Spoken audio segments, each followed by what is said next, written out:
बिस्मिल्लाहिर्रहमानिर्रहीम। इय्याका नअबुदु व इय्याका नस्तईन।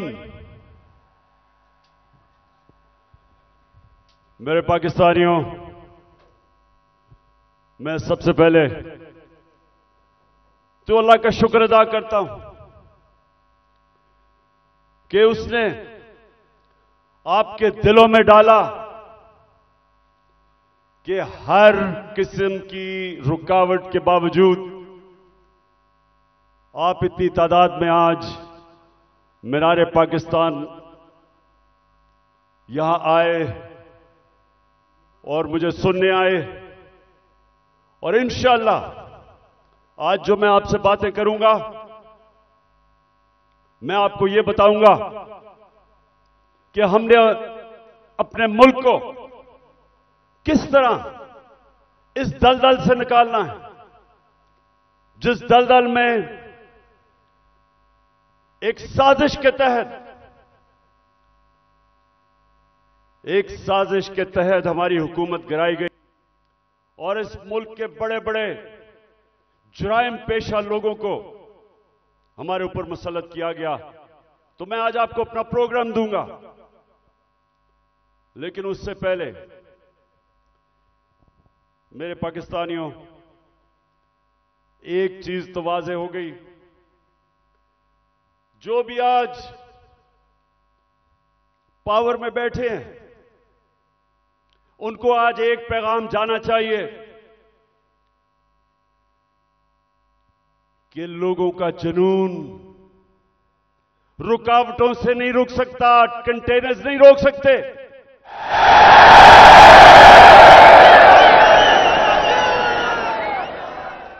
एक अंग्रेजी में एक मुहावरा है कि जब अल्लाह लोगों के दिलों में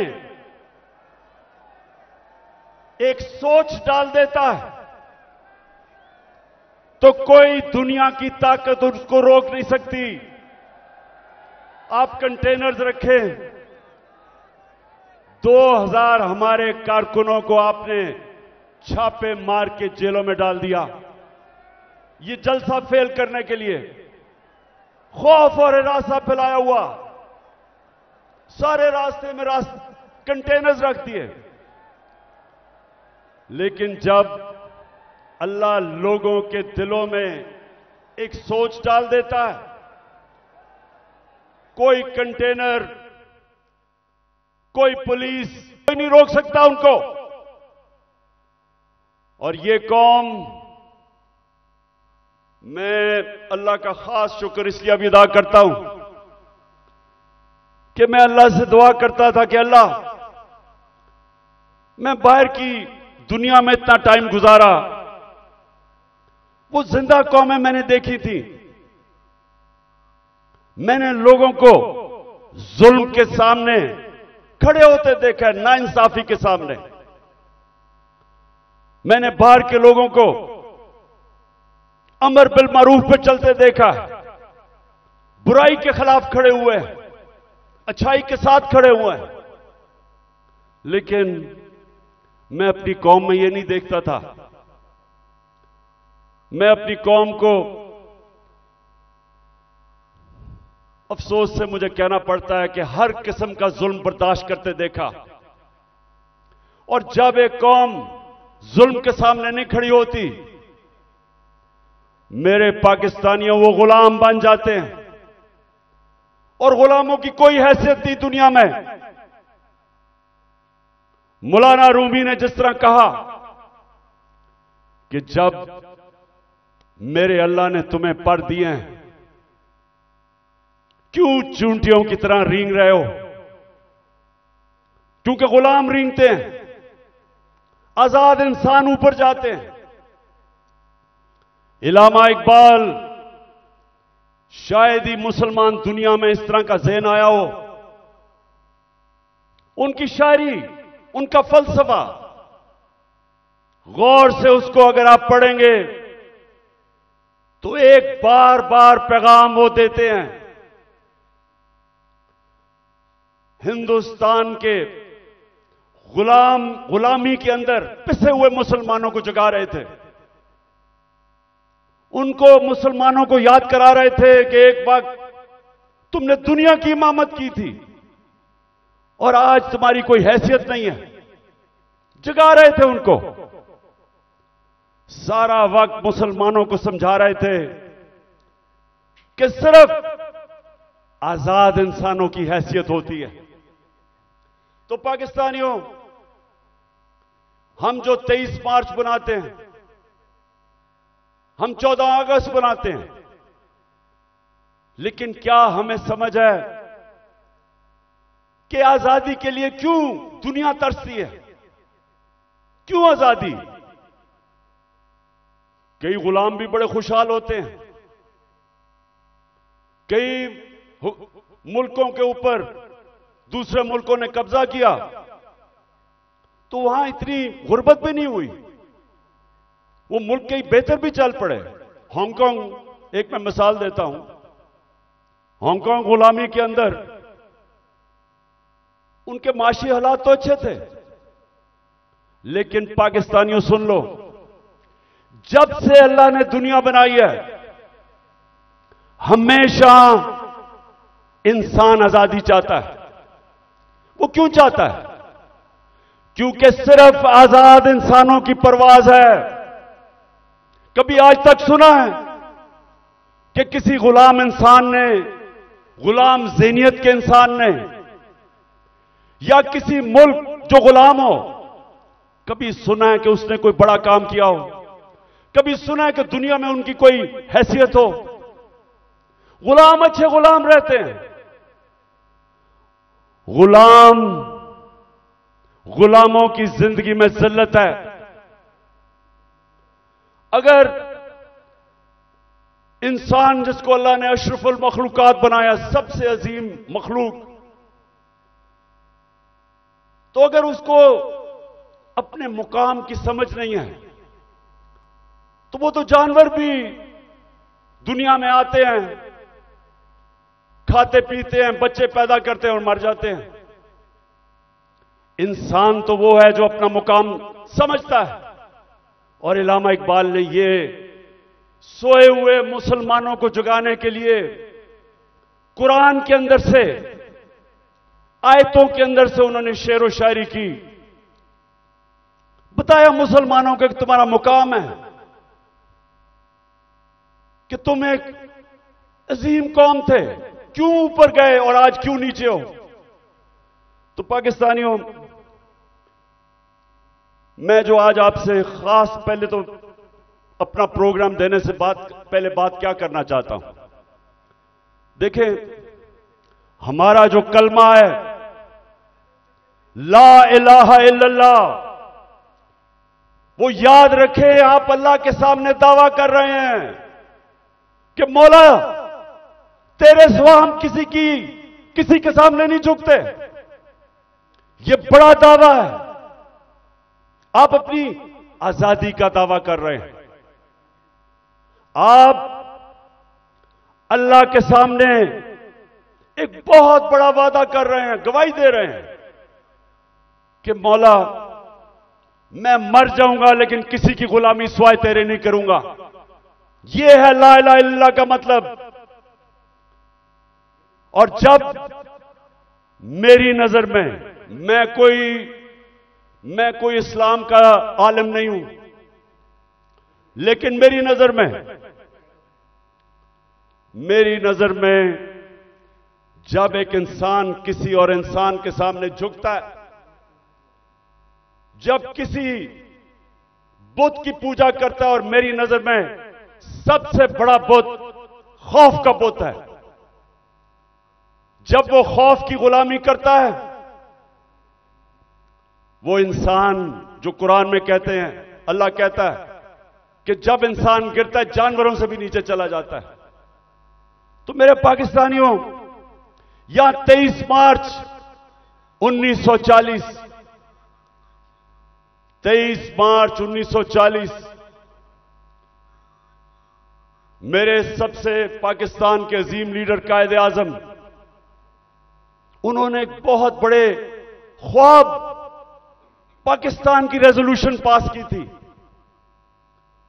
मेरे वालिद इकरामुल्लाह खान न्याजी इसी मिंटो पार्क में वो सुन रहे थे, और वो भी इस ख्वाब की कि जी पाकिस्तान बनेगा। हालांकि तब कोई नहीं समझता था कि हमारा पाकिस्तान बनेगा। कायदे आजम जब पाकिस्तान में, जब अभी पाकिस्तान नहीं बना था, जब कराची में पाकिस्तान बनने से 3 हफ्ते पहले जब वो कराची आते हैं तो अपने असिस्टेंट एडमिरल एहसन को कहते हैं, ये एडमिरल एहसन अपनी डायरीज में लिखते हैं, वो कहते कायदे आजम कहते कि मैं नहीं समझता था मेरी जिंदगी में पाकिस्तान बनेगा। बड़ा मुश्किल था यह मुल्क बनना, बड़ा ख्वाब था। तो आज हम अपने आप से पूछें कि क्या इस पाकिस्तान के लिए यह कुर्बानियां दी थी लाखों लोगों ने? हम जब बड़े हो रहे थे तो नहर के ऊपर जिधर हम रहते थे, वहां मेरी वालदा बताती थी कि जब पार्टीशन हुई तो जो कत्लेआम हुई बॉर्डर के ऊपर, कहती वहां औरतें आई हुई होती थी, 10-15 औरतें इकट्ठी, आदमी कितने सारे आदमी कत्ल हो गए। सारा कोई कहानी थी कि जी मेरी बेटी जो उठा के ले गए, बच्चे मार दिए। यानी ऐसी दर्दनाक कहानियां थी कि किस खून की कुर्बानी से यह मुल्क बना था। और वो सब आते थे कि जी एक ख्वाब लेके आए थे पाकिस्तान का। तो हमें आज मेरे पाकिस्तानियों पूछना चाहिए अपने से कि किधर हम गलत गए, क्या वजह है कि ये वो एक अजीम मुल्क नहीं बन सका। तो मैं आज आपको सबसे पहली बात ये बताता हूं, इसलिए नहीं बना कि हम कभी आजाद ही नहीं हुए। अंग्रेज तो चला गया, लेकिन जो हमारे मुल्क के ऊपर मुसल्लत हो गए लोग, उन्होंने तो कभी आजाद नहीं किया पाकिस्तान को। और आजादी होती क्या है? एक तो होती है कि हिंदुस्तान से अंग्रेज चला गया, हम आजाद हो गए, पाकिस्तान बन गया। लेकिन दूसरी आजादी, और ये मैं आज आपको पहले बात करूंगा और फिर अपना प्रोग्राम दूंगा, दूसरी आजादी क्या है, जो असल आजादी है। असल आजादी आपको इंसाफ देता है। एक कौम को असल आजादी तब मिलती है जिस कौम में कानून की हुक्मरानी होती है, जिधर इंसाफ होता है। और इंसाफ का क्या मतलब? कि जिधर ताकतवर और कमजोर कानून के सामने एक बराबर, जिधर कानून कमजोर आदमी को ताकतवर से तहफ्फुज देता है। जब एक माशरे के अंदर एक मुल्क का कानून एक कमजोर को ताकतवर से तहफ्फुज देता है, वो इंसानों को आजाद कर देता है। और वो ये आजाद इंसान मुल्क को उठा देते हैं। तो जो आजादी हमें रूल ऑफ लॉ से मिलनी चाहिए थी, कानून की हुक्मरानी से जो आजादी मिलनी चाहिए थी, वो नहीं मिली। क्यों नहीं मिली? पहले मार्शल लॉ लग गया। मार्शल लॉ का मतलब यह कि आपका आइन खत्म हो गया। जो ताकतवर है वो फैसला करेगा कि कौन सा कानून पे वो चलेगा और कौन से पे नहीं चलेगा। तो मार्शल लॉ लग गया। शुरू में जी लोगों ने बड़ा कहा कि हमारे मुल्क के हालात बड़े बुरे थे, सियासतदान तो काम के नहीं थे। तो चले जी ठीक है, मार्शल लॉ लग गया, हमें खतरा था हिंदुस्तान से। उसके बाद जैसे ही पॉलिटिक्स वापस शुरू हुई, हमारी बदकिस्मती यह है कि जो हमारे डेमोक्रेट्स आए, उन्होंने भी कभी कानून की हुक्मरानी नहीं की। वो खुद अपने आप को कानून के ऊपर कर दिया। जब मार्शल लॉ आता था, कानून खत्म, आइन खत्म। लेकिन जब हमारे लोग जो डेमोक्रेट्स अपने आप को कहते थे, उन्होंने भी कानून को नहीं चलने दिया, अपने लिए एनआरओ ले लिया। बाकियों को, चोरों को बेशक पकड़ो, लेकिन हम कानून से ऊपर है। तो जब कानून की हुक्मरानी नहीं आई पाकिस्तान में, लोग तो आजाद नहीं हुए। तो यहां जंगल का कानून रहा है। जो ताकतवर है वो जो मर्जी कमजोर के खिलाफ करे, वो कमजोर बेचारा बेबस है, क्योंकि मुल्क का कानून उसकी हिफाजत ही नहीं करता, और इसलिए लोग गुलाम रहते हैं। आज आप अपने पाकिस्तानी जो यहां से गए हैं बरतानिया, जो यूरोप गए हैं, जो पाकिस्तानी मुल्क से बाहर गए हैं, उन मुल्कों में जिधर हकीकी जमहूरियत है और हकीकी आजादी है, पूछे उनसे कि क्या उनके मुल्क में कब्जा ग्रुप होता है? कब्जा ग्रुप वो होता है जो ताकतवर कमजोर की जमीन पे कब्जा करता है, और कानून बेबस होता है। जिस मुल्क के अंदर ताकतवर कमजोर के ऊपर जुल्म कर सके, उनको बनाना रिपब्लिक्स कहते हैं। और जो मुल्क खुशहाल हैं, जिधर हम कोशिश करते हैं यहां से लोग वीजा लेके जाने के लिए, वहां क्या फर्क है? उधर एक लफ्ज इस्तेमाल आजकल हो रहा है, level playing field. Level playing field का मतलब यह नहीं है कि इमरान खान के हाथ पीछे बांध लो और दूसरे को सारा इंतजामिया सारी उसकी मदद करे और तब इलेक्शन लड़ाओ।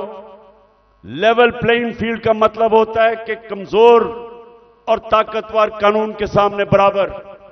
इसलिए वो माशरे खुशहाल हैं। हमारा मसला क्या है? हमारा मसला यह है कि हमारी बदकिस्मती है। बेचारे गांव के अंदर जाओ,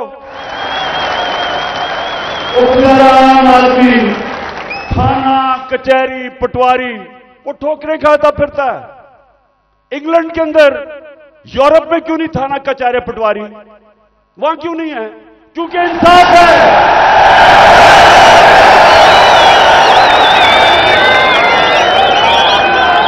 पुलिस का निजाम, आजाद मुल्क है वो लोगों को आजाद किया हुआ है, इसलिए वो खुशहाल हैं। वहां बेचारा, मैं गांव में, अब मियांवाली में जब मैं गया पहली दफा, आज से 26 साल पहले पॉलिटिक्स के लिए, तो मुझे पहली दफा समझ आई कि बेचारा क्यों गरीब आदमी जकड़ा हुआ है, कमजोर आदमी। उसके घर चोरी हो, ताकतवर चोरी करवा दे, उसी के ऊपर पर्चा कर दे पुलिस, वो बेचारा ठोकरें खाता फिर रहा है। आजकल तो मैं अदालतों में जा रहा हूं, तो मेरे ऊपर, आपको पता है या नहीं कि मेरी क्या करूं, सेंचुरी तो हो गई है मेरी, अब मैं 150 पे जा रहा हूं। एक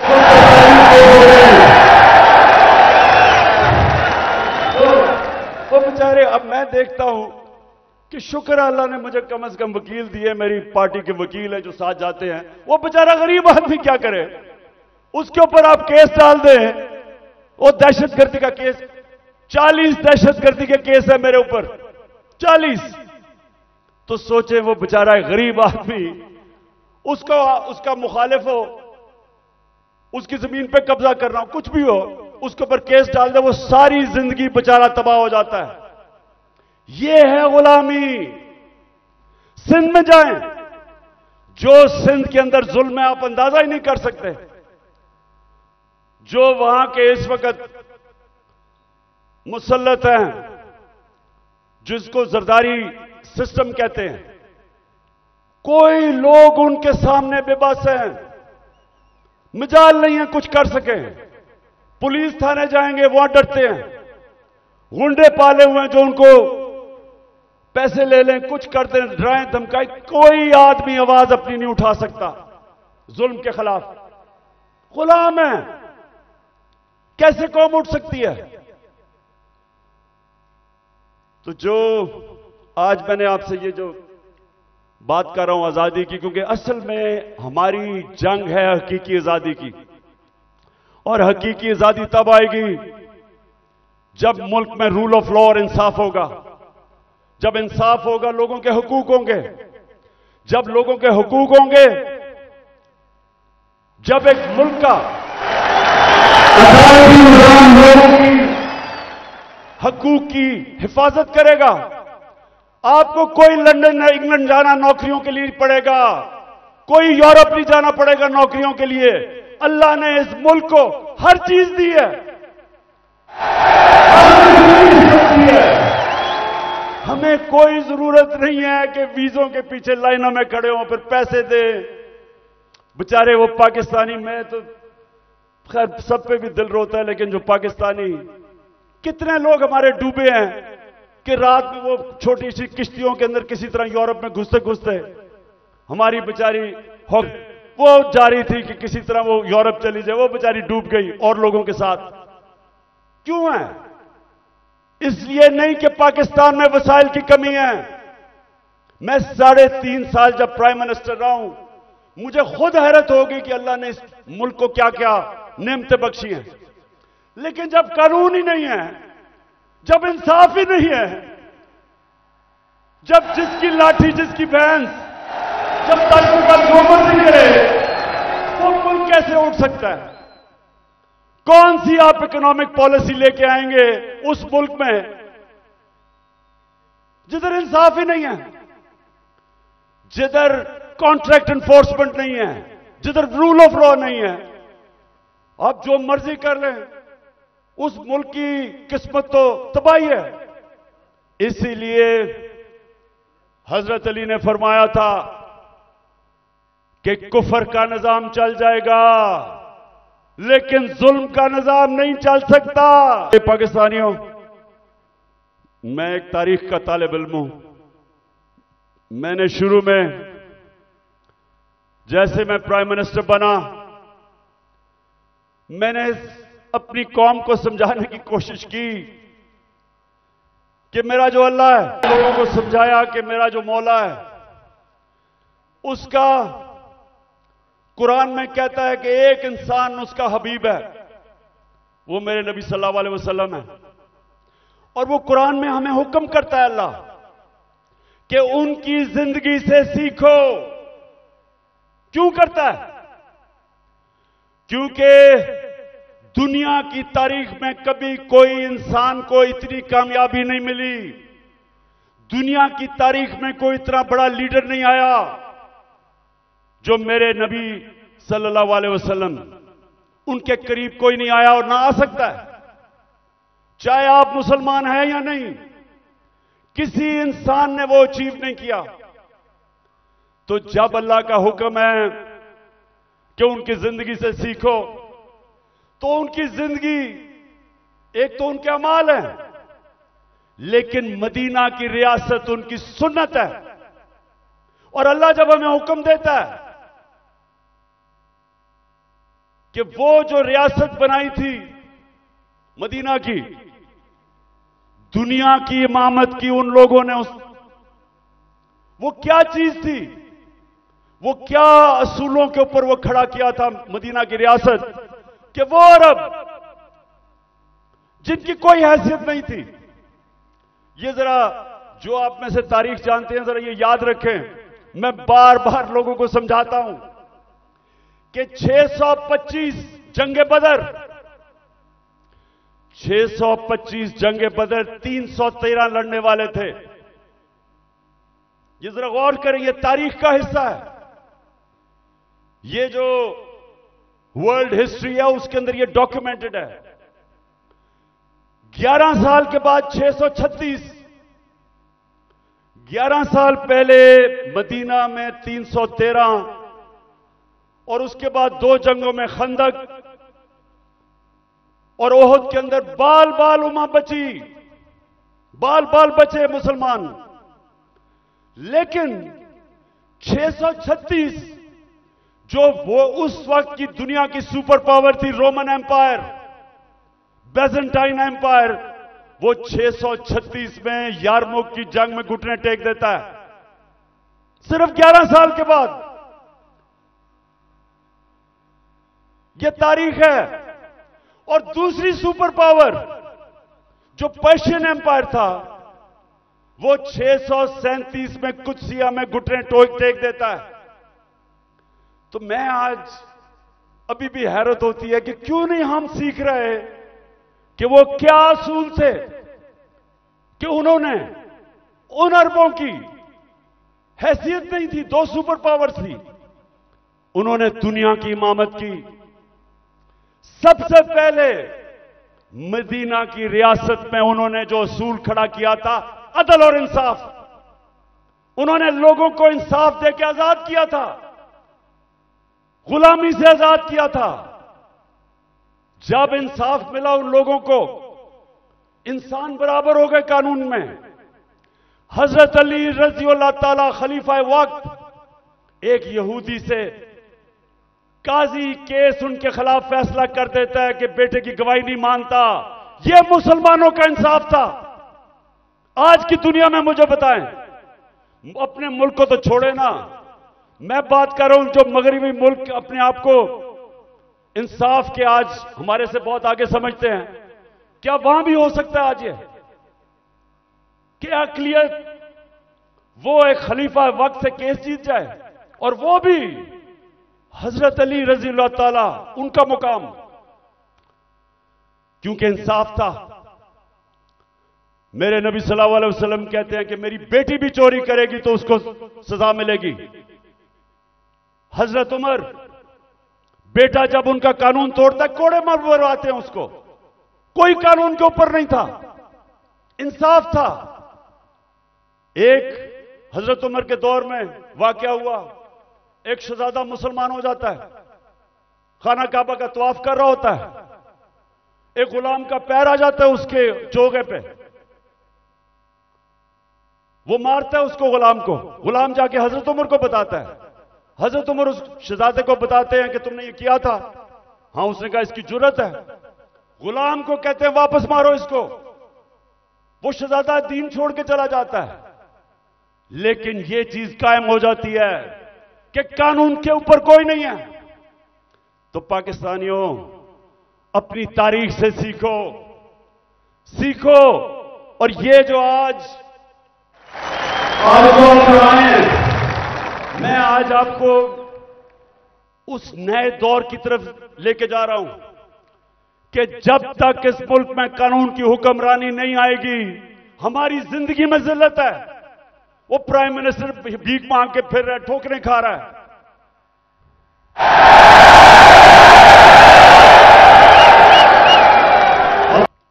देखें, आप हिंदुस्तान की तारीख देखें, जब दिल्ली की सल्तनत थी 350 साल, जो हुक्मरान जिसके दौर में इंसाफ था वहां खुशहाली थी, जो जालिम था वहां कैद भी पड़े।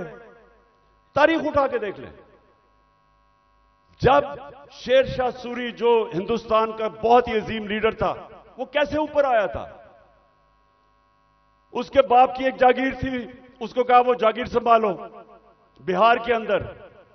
उसने जागीर को एक मिसाल बना दिया।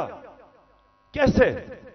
कानून की हुक्मरानी कायम करके सारे बड़े बड़े डाकुओं को उसने मार दार के भगा दिया, अमन कायम कर दिया। सारे इर्द गिर्द से जो ताजर थे वो सारे उधर पहुंच गए, वो खुशहाल हो गया। सबसे ज्यादा खुशहाल उसकी जागीर हो गई, उधर से वो उठा। तो जब विंस्टन चर्चिल, जब दूसरी जंग अजीम में तबाह हो रहा था ब्रिटानिया, तो उससे जब लोगों ने आके पूछा कि जी हम बच जाएंगे, हिटलर की फौजें पहुंच गई हैं, यूरोप फतह कर लिया है, या बमबारी हो रही है, क्या हम बच जाएंगे? तो चर्चिल ने कहा कि क्या हमारी अदालतें इंसाफ दे रही हैं? जब उन्होंने कहा हां, तो कहता कोई ताकत नहीं हमें हरा सकती। तो मेरे पाकिस्तानियों, ये याद रखें कि जो जुल्म का निजाम है, यह आप फैसला करना है कि आपने उसका मुकाबला करना है। तो मैं अब आपको बताना चाहता हूं कि ये जो जुल्म का निजाम मौजूदा पाकिस्तान में वो है क्या। जरा अब मैं थोड़ी एक दो वीडियोस आपको दिखाऊंगा ताकि आपको पता चले कि यहां किस किस्म का जंगल का कानून है आज, या जंगल का कानून है। यहां कोई किसी को परवाह नहीं है कि कानून मुल्क का है या क्या है। जो दिल करा जिसको पकड़ा उठा लिया।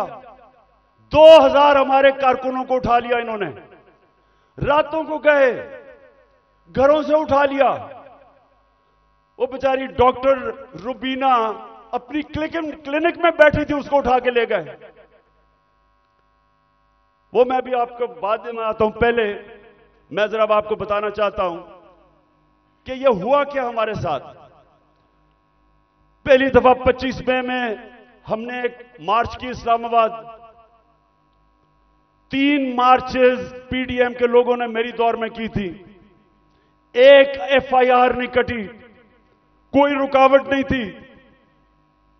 बल्कि तो मैंने कहा था आप मार्च करें, मैं आपके लिए खाने खूने का बंदोबस्त करूंगा।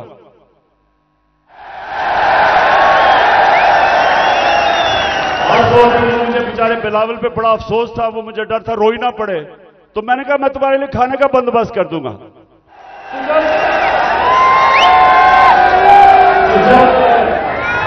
जब 25 मई को हमने मार्च की, लोगों के घरों में घुस के 3-3 बजे पुलिस ने लोगों को उठाया, पकड़ के ले गए लोगों को। वो हमने जो कभी तसव्वुर नहीं किया पाकिस्तान में होगा। वहां जाके इन्होंने जो शेलिंग की, जो इन्होंने लोगों से जुल्म किया, औरतें बच्चे, वो सारी हमारे पास डॉक्यूमेंटेड है। फिर अब इस साल आ जाए 8 मार्च को हमने परमिशन लेके अपनी इलेक्शन की रैली शुरू की। जमान पार्क से शुरू करनी थी। जरा ये अब गौर से सुने हुआ क्या। पुलिस हमें परमिशन देती है, सुप्रीम कोर्ट के हुक्म के ऊपर 30 अप्रैल को पंजाब का इलेक्शन अनाउंस होता है। हम अपने इलेक्शन की रैली का आगाज करते हैं। सुबह को एकदम मुझे खबरें आती हैं कि जनाब पुलिस टीयर गैस शेल लेके तैयारी करके वो सारी जगह उन्होंने नाके लगा दिए। हमें परमिशन मिली हुई थी, इलेक्शन अनाउंस हो गया है। उसके बाद खबरें आती हैं कि जी वो पुलिस ने जिधर जिधर रैलीज आ रही थी उनके ऊपर अटैक कर दिया, टीयर गैस कर दी, लाठीचार्ज कर दिया। मुझे समझना है कि ये हुआ क्या है। उसके बाद आहिस्ता आहिस्ता जब मुझे घर में खबरें आई, मैं समझ गया। इश्तिहार कर हमारे लोगों को उसमें डालना चाहते थे। मैंने रैली खत्म कर दी। मुझे डर था कि ये तसादम चाहते हैं, क्योंकि इलेक्शन नहीं चाहते। जो इलेक्शन चाहता है वो तसादम, वो फसाद तो नहीं चाहेगा। इलेक्शन जो नहीं चाहते, जो डरे हुए हैं, जो भाग रहे हैं, वो उनकी कोशिश थी कि किसी तरह फसाद हो और इलेक्शन आगे चले। मैं कैंसिल कर देता हूं। अगले दिन फिर अनाउंस करते हैं, फिर इजाजत नहीं देते, फिर कैंसिल कर देते हैं। लेकिन जो वो 8 मार्च को हुआ, मैं ये चाहता हूं कि जरा ये आप वीडियो देखें कि एक पुरअमन रैली जिसकी इजाजत है उससे हुआ क्या, ये जरा देखें पहले। ये जो आपने देखा, ये आराम से रैली में लोग जा रहे हैं और उनके ऊपर ये पुलिस का तशद्दुद होता है। लेकिन जो सबसे तकलीफदेह चीज है, मैं वो चाहता हूं आप देखें।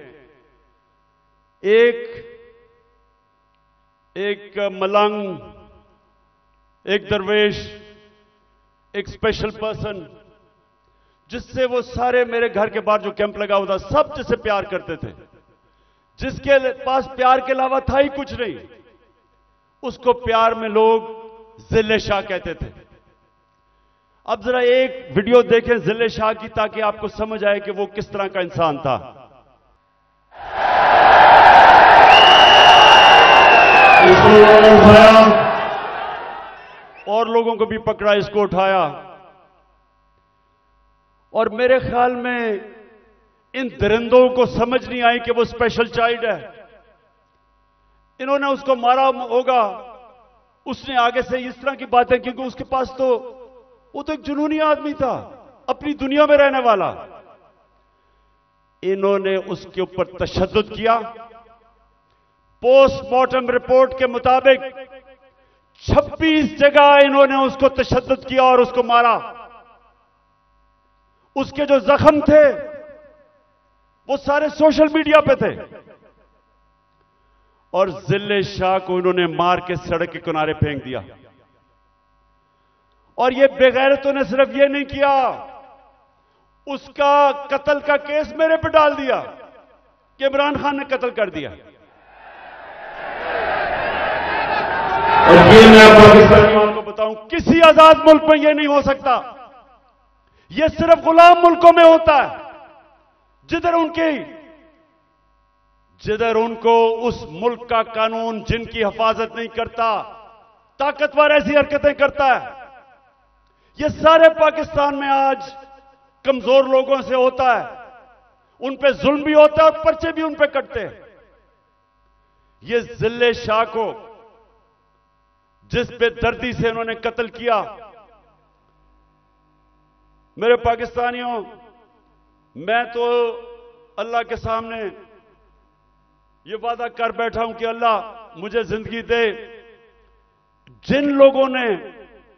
जिन्होंने इसको कत्ल किया था, इनको इस मुल्क में कानून के तहत, वैसे नहीं, दिल तो मेरा करता है वैसे इनको बंदोबस्त करूं, लेकिन कानून के तहत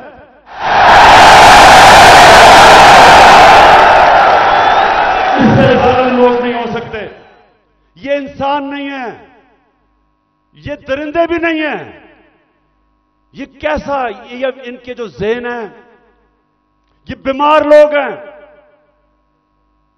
और इन्होंने उसके बाद मेरे पे कत्ल का केस किया।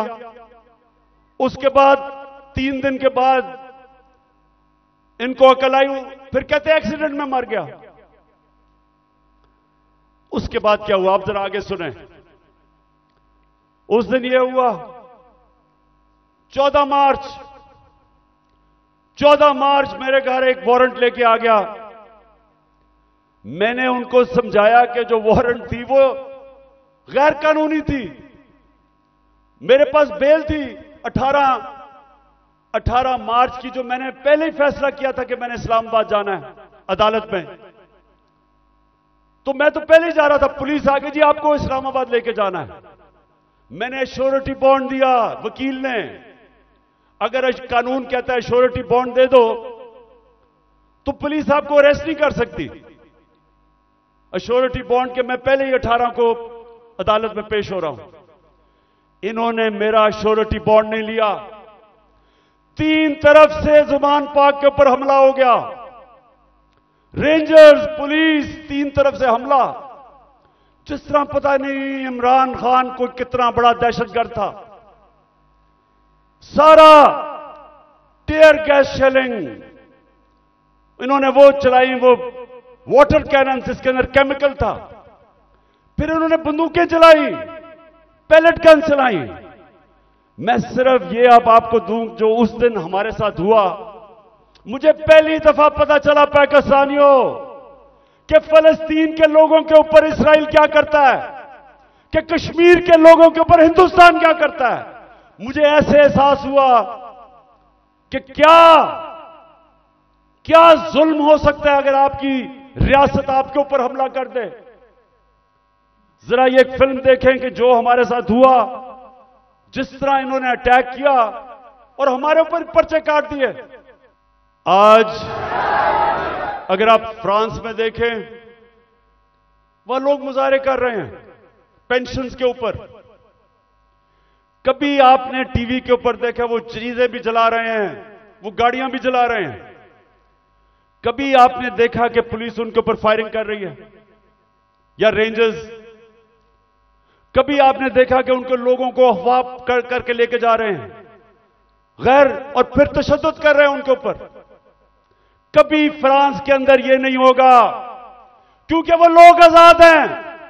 उनका कानून उनकी हिफाजत करता है, उनको इजाजत देता है कि पुरअमन एहतजाज करो। और हम तो एहतजाज भी नहीं कर रहे थे। लोग क्यों मेरे घर के बाहर आए? क्योंकि लोगों को पता था कि ये मुझे अरेस्ट जो करने आए हैं वो गैर कानूनी है। और लोगों को यह भी पता था कि ये जेलों में डाल के तशद्दुद करते हैं। सारे लोगों को पता था कि जो आजम स्वाति से क्या किया, जेल में डाल के कपड़े उतारे, तशद्दुद किया एक 75 साल आदमी को। कोई शर्म नहीं इनको आई।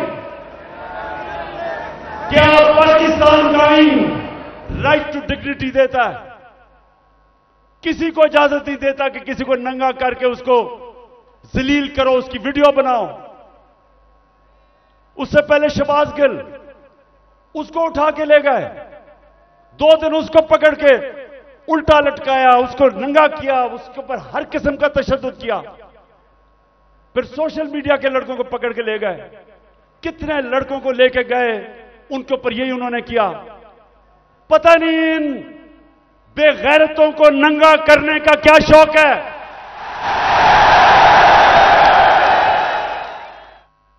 जो ये कर रहे हैं इनको साइकाट्रिस्ट के पास लेके जाएं। ये नॉर्मल लोग नहीं हैं,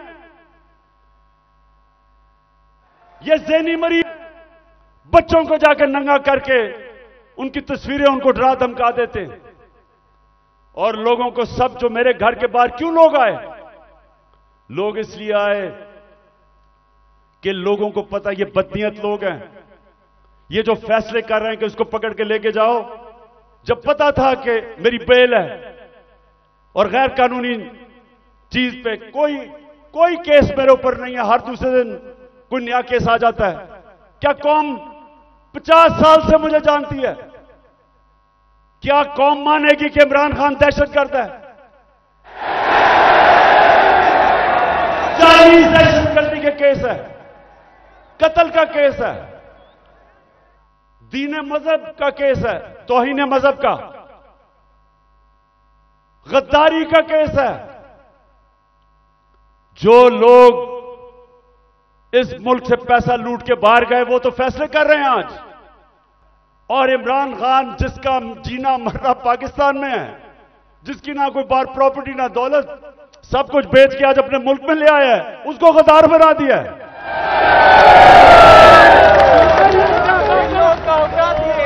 तो लोगों ने, और मैं आपको एक और वाकया बताऊं, इतनी 26 घंटे मेरे घर के ऊपर हमले हुए, आखिर में इतनी टेयर गैसिंग की, रेंजर्स आ गए, 72 बंद गाड़ी ले आए मेरे घर के बाहर, आर्मड कार, कि पता नहीं कलभूषण से भी ज्यादा बड़ा कोई गद्दार बैठा हुआ है वहां।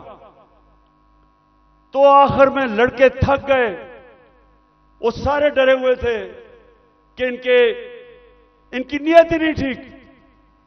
पहले इन्हीं लोगों ने तो पहले मुझे कत्ल करने की कोशिश की है, अब यही लोग अब मुझे जेल में लेके जाएंगे, सब डरे हुए थे। तो मैंने जब सुबह आखिर में इन्होंने एक इतनी बड़ी वारदात की जो आर्मड कार के साथ आ गए, तो मैंने उनको सबको कहा, 50 लड़के रह गए थे, मैंने उनका देखो बात सुनो, मैं यहां खून नहीं चाहता। तो मैं अपना बैग पैक किया हुआ था, मैं क्या मैं जा रहा हूं, मैं अपने आप को हिरासत में देने लगा हूं क्योंकि मैं नहीं चाहता आपका किसी का खून हो। वो सामने लेट गए, उन्होंने कहा हमने नहीं जाने देना कि ये आपको मार देंगे। और जो इन्होंने किया है, हमारे लोगों को जिस तरह उठा के तशद्दुद किया है, वो ठीक कह रहे हैं। ये जो आज पाकिस्तान में हो रहा है ये तो कभी हुआ ही नहीं है। 2000 लोग हमारे उठाए इन्होंने, और कैसे लोग उठाए? अजहर मशवानी, सोशल मीडिया का बेचारा नौजवान, उसको पता ही नहीं कि किधर उठा के ले गए। उसके मां बाप के मुझे मैसेजेस आ रही हैं कि जी वो मेरा बेटा किधर गया, उसकी बहनें कर रही हैं, भाई आए हैं। उसको हसन न्याजी, मेरा भांजा, इंग्लैंड से बैरिस्टर बन के आया कि जी मैं पाकिस्तान की खिदमत करूंगा, वो बेल लेके आया, उसको उठा के ले गए। और क्योंकि वो मेरा भांजा था, उसके ऊपर उन्होंने तशद्दुद किया। वही उन्होंने जो किया कि उसको जलील करने के लिए जो सबसे करते हैं बेगैरत लोग, कि शर्म नहीं आती कि आप उनके कपड़े उतारें और आप उनको जलील करें। जलील तो आप हैं, अल्लाह कभी जलील नहीं होने देता किसी को, उसके हाथ में इज्जत और जिल्लत है। इसके अलावा सहाफियों जो इमरान खान की कवरेज देता है, पहले इन्होंने वो अशरफ शरीफ, मैं तो उसको सलाम करता हूं कि पाकिस्तान की तारीख में इस पाए का जर्नलिस्ट, इन्वेस्टिगेटिव जर्नलिस्ट आया ही नहीं कभी। वो आदमी जिसकी कोई कीमत नहीं थी, जमीर की कीमत नहीं थी, खौफ को काबू पा चुका था। धमकियों के बावजूद वो खड़ा था राय हक पे, मुल्क से बाहर गया, कत्ल करवा दिया। साबर शाकर मुल्क से बाहर है, डॉक्टर पीरजादा वो मुल्क से बाहर है। जो आदमी इमरान खान की कोई पॉजिटिव चीज उसके पीछे पड़ जाते हैं। बोल चैनल उसके सरबराह को पकड़ के जेल में डाला, तशद्दुद किया। ARY के ऊपर पूरा जोर लगाया हुआ कि इमरान खान को ना दिखाओ। सिर्फ जो इनके बिके हुए पालतू चैनल्स, उनको सारा वो चले, जो प्रोपेगेंडा इमरान खान, वो ठीक है, लेकिन जो थोड़ी पब्लिसिटी देते, जो सहाफी, सोशल मीडिया, उनके पीछे पड़ जाते हैं। कब पाकिस्तान में इस तरह की सख्ती थी? और कोशिश किसी तरह कर रहे हैं कि लोगों के ऊपर इतना खौफ तारी हो जाए, लोग इतना डर जाएं कि लोग इन जालिमों को कबूल कर लें। तो मेरा आज अपनी सारी कौम को पैगाम है ये कि देखें, ये जो खौफ है, मैं जो नजर देख रहा हूं अपने मुल्क में, उन्होंने आज भी कहा कि जी दहशतगर्दी होगी, सिक्योरिटी, मैं देख रहा हूं इतनी ख्वातीन आई हुई है, उसके बावजूद क्योंकि खौफ के ऊपर काबू पा लिया है, कौम आजाद हो रही है। और ये कौम जिस तरफ अब निकल गई है, कोई लोग जो ऊपर समझता है कि इनको गुलाम बना सकता है, उसको गलतफहमी में नहीं रहना चाहिए। ये अब वो कौम, और इंशाअल्लाह उस रास्ते पर निकल गई है जो एक बड़ा अजीम ख्वाब पाकिस्तान का था। पाकिस्तान का अजीम ख्वाब सिर्फ आजाद पाकिस्तानी बना सकते हैं, गुलाम नहीं बना सकते।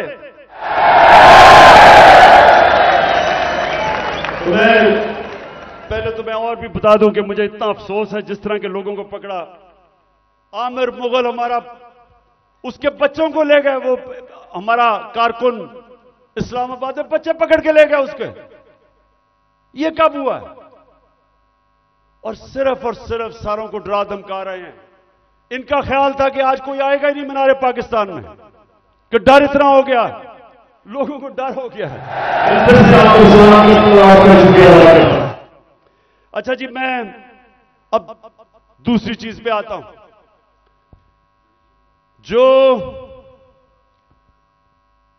जो इन्होंने, अच्छा मुझे जब बुलाया इस्लामाबाद, अच्छा उससे पहले मैं बताऊं कि मैं जब इस्लामाबाद जाना था 18 तारीख को,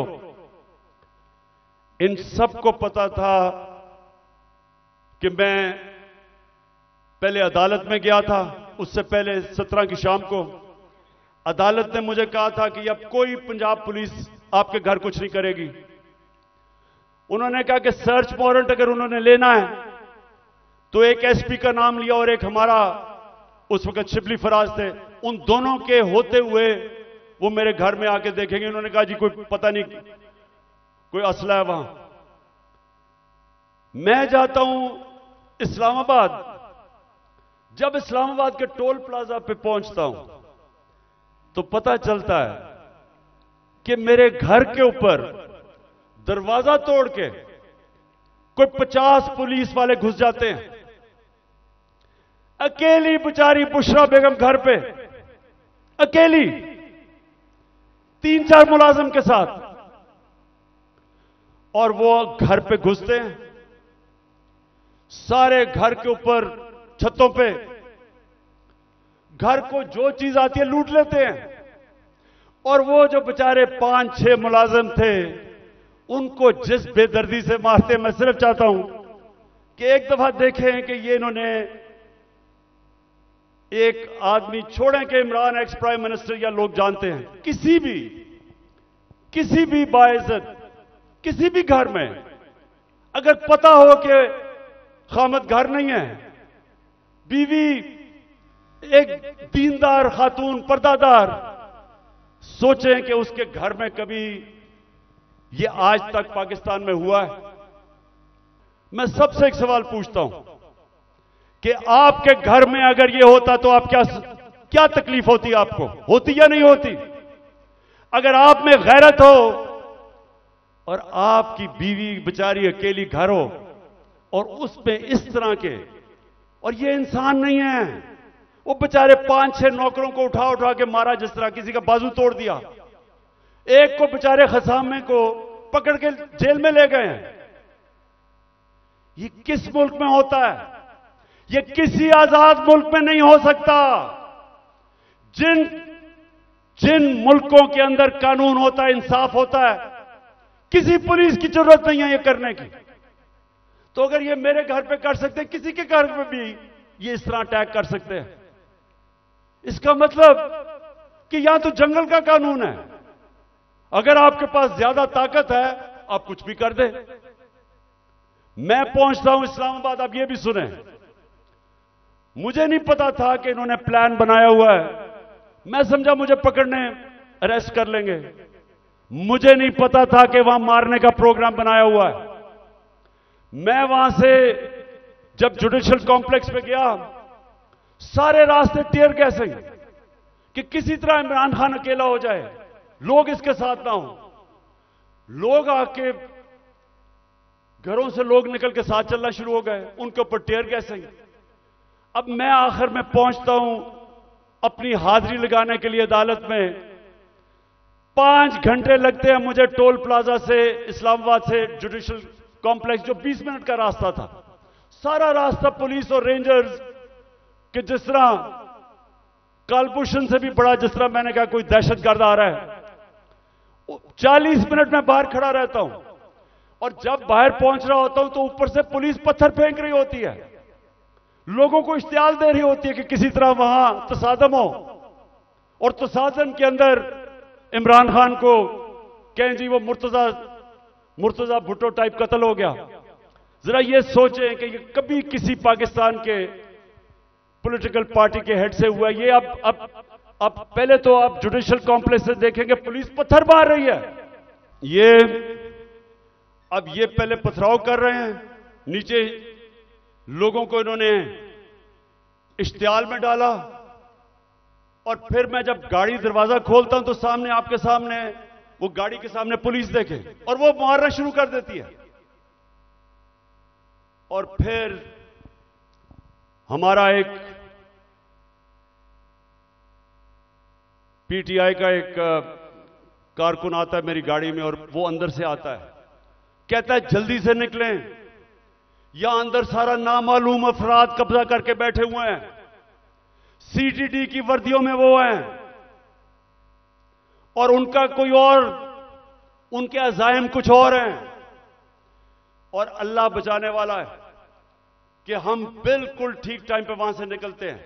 जब निकलते हैं तो आईजी इस्लामाबाद पुलिस वालों को गालियां निकालते, तुमने निकलने क्यों दिया। ये हो रहा है आज मेरे साथ। वापस आता हूं, पता चलता है जी एक और ऑपरेशन की तैयारी हो गई है। 1000 रेंजर तैयार बैठे हुए हैं, क्योंकि पुलिस अब झिझक रही है ज़मान पाक पे अटैक करने के लिए, तो 1000 रेंजर तैयार किए हुए हैं ज़मान पाक को फतह करने के लिए। तो वो मुझे पता चलता है, मैं टीवी पे आके लोगों को बताता हूं प्लान क्या है। प्लान तो मुझे अंदर से पता चलता है। जिस तरह जब मुझे कत्ल करने लगे थे तो मैंने 1.5 महीना पहले सारी कौम को बताया था कि इन्होंने दीनी इंतहा पसंद के नाम पे वारदात करनी है, और वही हुआ।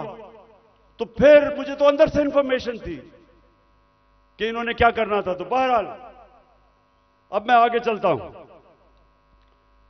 जो 30 अप्रैल का इलेक्शन उन्होंने डिले किया,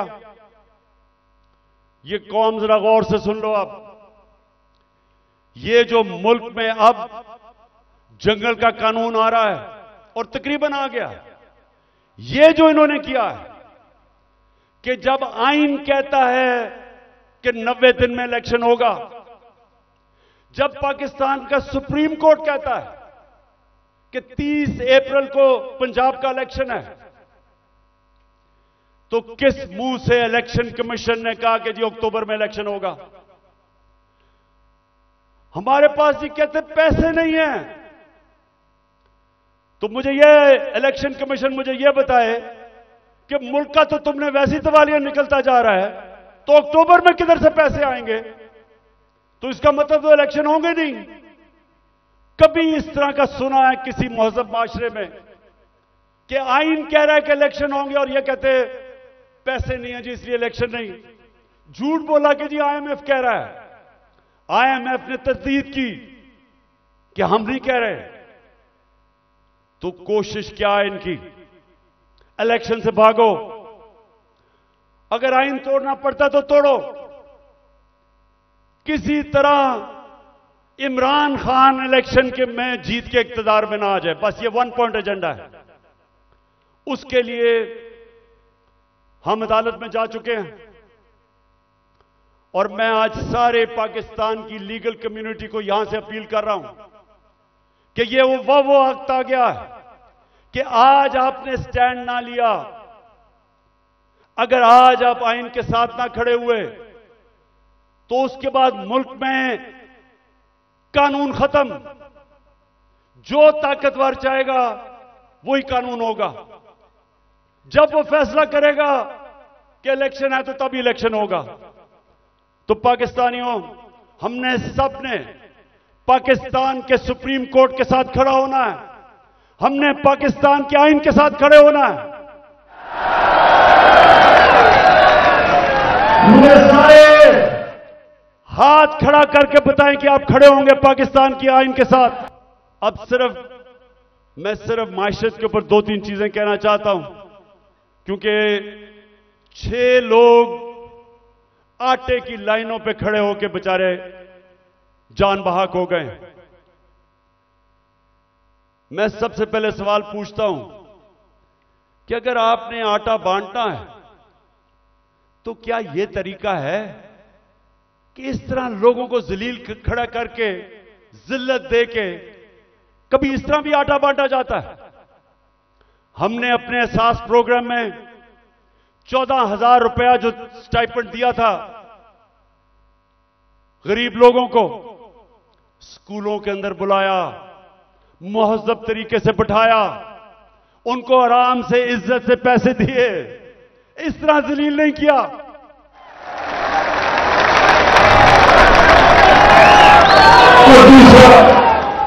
मैं आज सिर्फ यह सवाल पूछना चाहता हूं कि कौन सी ऐसी चीज, क्या क़यामत आ गई कि हमारे पिछले अप्रैल के अंदर जब हमारी हुकूमत थी 1 किलो आटा 55 रुपए का था, आज 115 रुपए का गवर्नमेंट का रेट है और बाजार में 155 रुपए का मिल रहा है 1 किलो।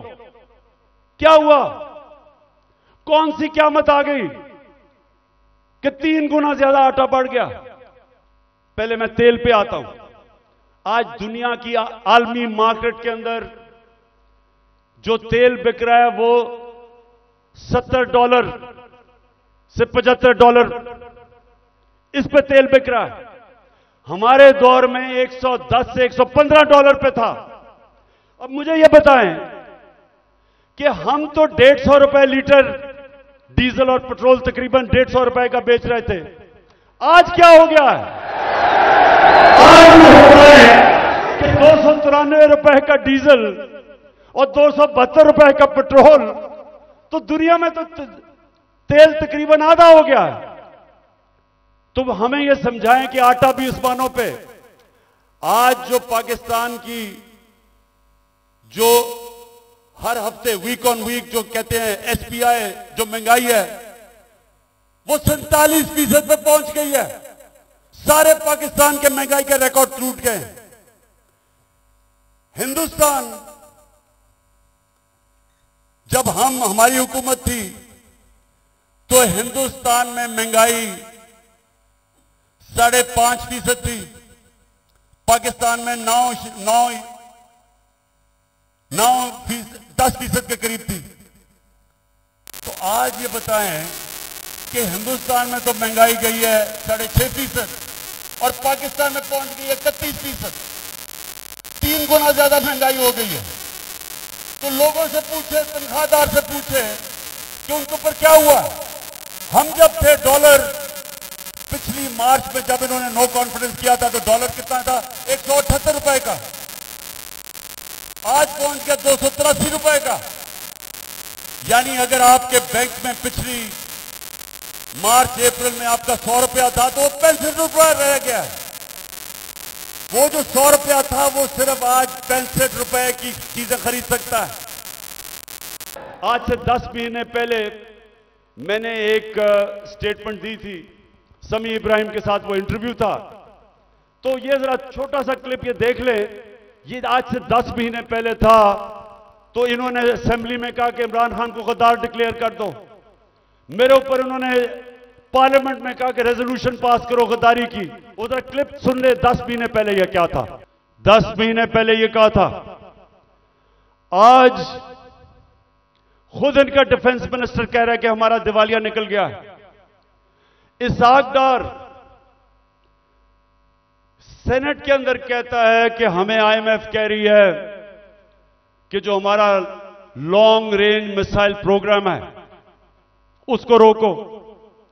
आईएमएफ ने कहा हमने नहीं कहा। तो मेरे पाकिस्तानियों आज गौर से सुन लें, जब एक कौम माशी तौर पे जब वो गिरती है तो जैसे ही वो गिरती है उसकी नेशनल सिक्योरिटी मुतासिर होती है। जब सोवियत यूनियन दुनिया की दूसरी बड़ी ताकत, सबसे बड़ी फौज, लेकिन जब माशी तौर पे वो गिरा तो वो टूट गया। हम भी आज उधर खड़े हैं। अगर हमने अभी जो मैं ये अब अगली बात आपसे करना चाहता हूं कि अगर इस सारे पाकिस्तानियों को बताना चाहता हूं कि अगर अभी हमने इस मुल्क को ना संभाला ये सबके हाथ से निकल जाएगा। मैं आज अभी आपको अपना प्रोग्राम देने लगा हूं 10 पॉइंट का कि मैं आगे कैसे हमने मुल्क को निकालना है। कि मुझे यह बताएं कि यह तो वाज़ेह है आपने फैसला किया हुआ है कि इमरान खान के ऊपर लकीर डाली हुई है। हमने जी इमरान खान को जीतने नहीं देना। ये सारा ड्रामा, सब कुछ, इलेक्शन डिले, ये सारा जो मेरे घर के ऊपर वारदात, लोगों को पकड़ा जा रहा है, मकसद एक है कि इमरान खान को हमने इक्तदार में नहीं आने देना। तो मैं आपसे पूछता हूं कि अगर चले ना आने दें, लेकिन अपना बताएं कि आपके पास कोई प्रोग्राम है? क्या आपके पास कोई प्रोग्राम है मुल्क को इस तबाही से निकालने का? क्या कोई रोड मैप है? मैं चैलेंज करता हूं कि ये जो ऊपर लोग बैठे हुए हैं इनका इनके पास कोई अहलियत है, ना इनके पास नियत है। इन लोगों के तो सारे पैसे बाहर पड़े हैं। ये तो पाकिस्तान से जब मसला आता है ये बाहर भाग जाते हैं। तो इनके पास, अगर आप कोई समझते हैं कि ये मुल्क को संभाल सकेंगे जिस तेजी से हम नीचे जा रहे हैं, तो ये तो नहीं होने लगा। तो क्या आपके पास अगर और कोई प्रोग्राम है तो बताएं। अगर आप मुझे आज ये कह दें कि हमारे पास ये प्रोग्राम है, इससे मुल्क और इसलिए इमरान खान आपको नहीं आना चाहिए, मैं कहूंगा ठीक है, मैं अपने मुल्क के लिए पॉलिटिक्स कर रहा हूं, मुझे कोई क्या दे सकता है कोई, तो मैं ठीक है। लेकिन मुझे बताएं कि क्या प्रोग्राम है, क्योंकि मुझे पता है किसी के पास कोई प्रोग्राम नहीं है। प्रोग्राम अब ये मैं आपको बताने लगा हूं क्या है पाकिस्तान को। जिधर आज पाकिस्तान पहुंच गया है, कोई आसान रास्ता नहीं है इसको इस मुश्किल से निकालने का। अब सारे मुश्किल फैसले हैं, लेकिन मुश्किल फैसले वो कर सकता है जिसके पास पब्लिक मैंडेट हो, जो इलेक्शन से पब्लिक की वोट के जरिए आया हो, जिसको पब्लिक जिस पे एतमाद करे, वो बड़े बड़े फैसले करेगा। वो इस मुल्क को जब तक एक वो जमात जो गवर्नमेंट में आएगी पब्लिक के मैंडेट से, पब्लिक की वोट से, वो पहला कदम होगा, क्योंकि जब एक 5 साल के लिए हुकूमत आएगी तो लोगों को, बिजनेस कम्युनिटी को इत्मीनान होगा कि पॉलिटिकल स्टेबिलिटी आ गई है। उसके बाद अगला स्टेप होगा। और मैं आज आपको बताऊं कि हमारा मसला क्या है। हमारा 2 मसले हैं। हम जितने भी पैसे टैक्स से इकट्ठे करते हैं वो काफी नहीं है, हमारे खर्चे बहुत ज्यादा हैं। हमें कर्जों के ऊपर किस्तें देनी पड़ती हैं, वो बढ़ती जा रही हैं। तो हमारे पास इतना पैसा नहीं है और हम शुरू ही करते हैं, हम शुरू ही होते हैं खसारे से और हमें कर्जे पे मुल्क चलाना पड़ता है। यह पहला मसला है। दूसरा मसला है कि जो डॉलर्स मुल्क में आते हैं उससे बहुत ज्यादा डॉलर्स मुल्क से बाहर जाते हैं। हमारे पास डॉलर की कमी है, जिसको करंट अकाउंट डेफिसिट कहते हैं। हमने कभी माजी में कोशिश ही नहीं की अपनी एक्सपोर्ट्स बढ़ाने की। जो भी मुल्क तरक्की किया है, ईस्ट एशिया, चाइना, सब ने अपनी एक्सपोर्ट्स बढ़ाई हैं। एक्सपोर्ट्स बढ़ाती है तो डॉलर आते हैं। हमने कभी कोशिश ही नहीं की। हमारी इंपोर्ट्स बहुत ज्यादा हैं। तो अब मैं आपको बताऊं कि ये 2 हमारे खसारे हैं। एक की वजह से रुपए पे प्रेशर पड़ता है, रुपया गिर जाता है। रुपया गिरता है, महंगाई होती है, गुर्बत होती है। और दूसरी वजह से कि हम सारा वक्त, क्योंकि हम टैक्स ही कितना नहीं इकट्ठा करते, सारा वक्त हमें मसला पड़ा रहता है। हम बैंकों से और पैसे लेते हैं, उसके ऊपर सूद होता है, तो हम इधर फंसे हुए हैं। तो इसके लिए सबसे पहले पाकिस्तान के अंदर एक उस तरह की सर्जरी करनी पड़ेगी, मुल्क का गवर्नेंस सिस्टम ठीक करना पड़ेगा। उसके लिए रूल ऑफ लॉ लाना पड़ेगा, मुल्क की एनवायरनमेंट चेंज करनी पड़ेगी। जिस तरह हम गवर्नमेंट चलाते हैं बिल्कुल चेंज करना पड़ेगा। और जो हमने डॉलर मंगवाने हैं मुल्क के, जरा गौर से सुने, मैं आखिर में पहुंच रहा हूं। डॉलर कैसे आएंगे? एक्सपोर्ट्स बढ़ाने में तो टाइम लगेगा। एक तरीका है डॉलर लाने का, ये जरा गौर से सुन लें। और आज बैरूनी मुल्क पाकिस्तानी भी सुन रहे होंगे, मैं उनको भी बताना चाहता हूं कि देखिए, मैं बड़ी देर से एक ही बात कहता हूं कि सबसे बड़ा असासा पाकिस्तान का बैरूनी मुल्क पाकिस्तानी है।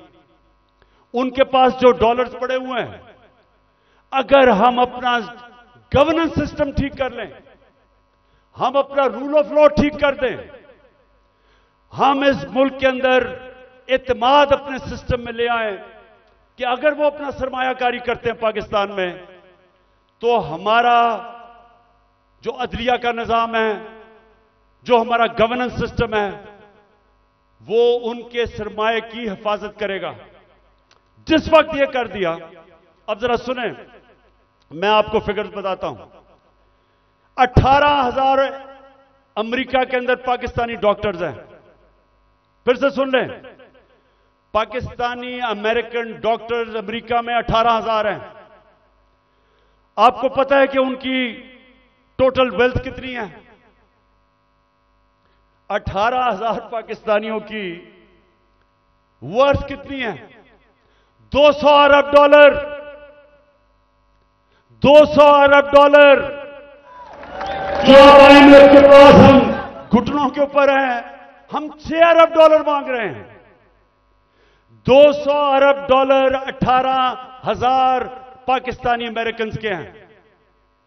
हमारे जो 10 पाकिस्तानी अमेरिकन टॉप बिजनेसमैन हैं, सिर्फ 10, आपको पता है उनके पास उनकी वर्थ क्या है? 25 अरब डॉलर। 25 अरब डॉलर। तो 6 अरब डॉलर के पीछे हम आज IMF के पीछे हैं। आपको पता है कि इस मुल्क से सिर्फ दुबई में, यह ब्लूमबर्ग की रिपोर्ट है कि इस मुल्क से सिर्फ दुबई में चंद सालों में पाकिस्तानियों ने कितनी प्रॉपर्टी ली है? 10.4 अरब डॉलर। यह ब्लूमबर्ग की रिपोर्ट है। तो पाकिस्तानी अमीर हैं, मुल्क गरीब है।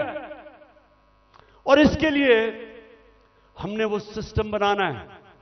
जब तक वो माहौल नहीं बनेगा जिसको एनेबलिंग एनवायरनमेंट कहते हैं, हम इनका पैसा नहीं ला सकते। ये अभी तक सिर्फ प्रॉपर्टी में पैसा लेते हैं, प्लॉट्स लेते हैं, लेकिन जब तक वो सरमायाकारी पाकिस्तान में नहीं करेंगे, हम इसी तरह ही घुटनों के ऊपर रहेंगे।